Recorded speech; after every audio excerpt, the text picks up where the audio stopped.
బుధవారం నల్గొండ ప్రభుత్వ ప్రధాన ఆసుపత్రిని జిల్లా కలెక్టర్ సి నారాయణ రెడ్డి ఆకస్మికంగా తనిఖీ చేశారు.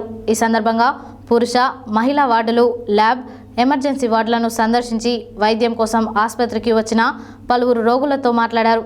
ఎక్కువ మంది జ్వరము, ఒంటి నొప్పులు తదితర కారణాలతో ఆసుపత్రికి వస్తున్నారని గమనించిన ఆయన ఏ మండలాలు, గ్రామాల వారు వస్తున్నారని డాక్టర్లను అడిగి తెలుసుకున్నారు. బుధవారం నల్గొండ ప్రభుత్వ ప్రధాన ఆసుపత్రిని జిల్లా కలెక్టర్ సి నారాయణ రెడ్డి ఆకస్మికంగా తనిఖీ చేశారు. ఈ సందర్భంగా పురుష, మహిళా వార్డులు, ల్యాబ్, ఎమర్జెన్సీ వార్డులను సందర్శించి వైద్యం కోసం ఆసుపత్రికి వచ్చిన పలువురు రోగులతో మాట్లాడారు.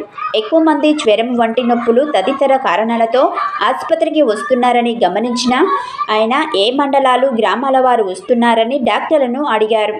గడిచిన వారం రోజుల నివేదికను ఆధారం చేసుకొని ఏ మండలాల నుండి జ్వర పీడితులు ఎక్కువగా వస్తున్నారో సమర్పించాలని ఆసుపత్రి సూపరింటెండెంట్ రమణ కుమార్ను ఆదేశించారు. ఆసుపత్రిలో మందులు సరిపడా ఉన్నాయా, ఫ్లూయిడ్స్, యాంటీబయాటిక్ ఉన్నాయా అని అడిగి తెలుసుకున్నారు. ల్యాబ్ని సందర్శించి ల్యాబ్ రిపోర్టర్ను పరిశీలించారు. ప్రతిరోజు ఎన్ని టెస్టులు టీ హబ్కు వస్తున్నాయని, అన్ని పరీక్షలు నిర్వహిస్తున్నారని, అక్కడి నుండి ఎక్కువగా శాంపిల్స్ వస్తున్నాయని అడిగారు. మిర్యాలగూడ, దేవరకొండ, నాగార్జునసాగర్ నుండి శాంపిల్స్ తమకు వస్తున్నట్లు ల్యాబ్ నిర్వాహకులు జిల్లా కలెక్టర్కు వివరించారు. అలాగే జీజీహెచ్ నల్గొండ నుండి ఎక్కువగా వస్తున్నాయని తెలిపారు. ఈ సందర్భంగా జిల్లా కలెక్టర్ ఇప్పటి వరకు నిర్వహించిన టెస్టులలో గత నెల, ఈ నెల డెంగ్యూ, చికెన్ గున్యా కేసుల వివరాలను అడిగి తెలుసుకున్నారు. బుధవారం జిల్లా కలెక్టర్ తనిఖీ చేసే సమయానికి 200 శాంపిల్స్ని కలెక్ట్ చేసి 98 టెస్టులు నిర్వహించినట్లు తెలిపారు. ల్యాబ్ ద్వారా నిర్వహించే టెస్టులలో ఎలాంటి తప్పులు లేకుండా చూడాలని జిల్లా కలెక్టర్ ఆదేశించారు.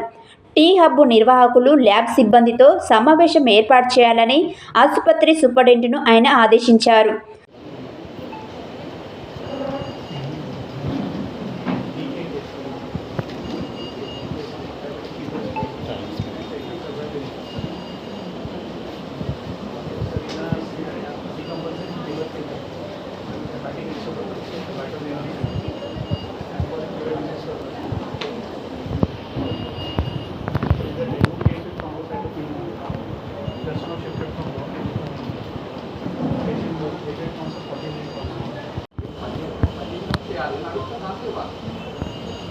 అంతేగాని ఎందుకు వచ్చినప్పుడు అట్లా ఇట్లా ఫస్ట్ కంప్లైంట్, రెండో కంప్లైంట్ మనీ అడుగుతున్నారు.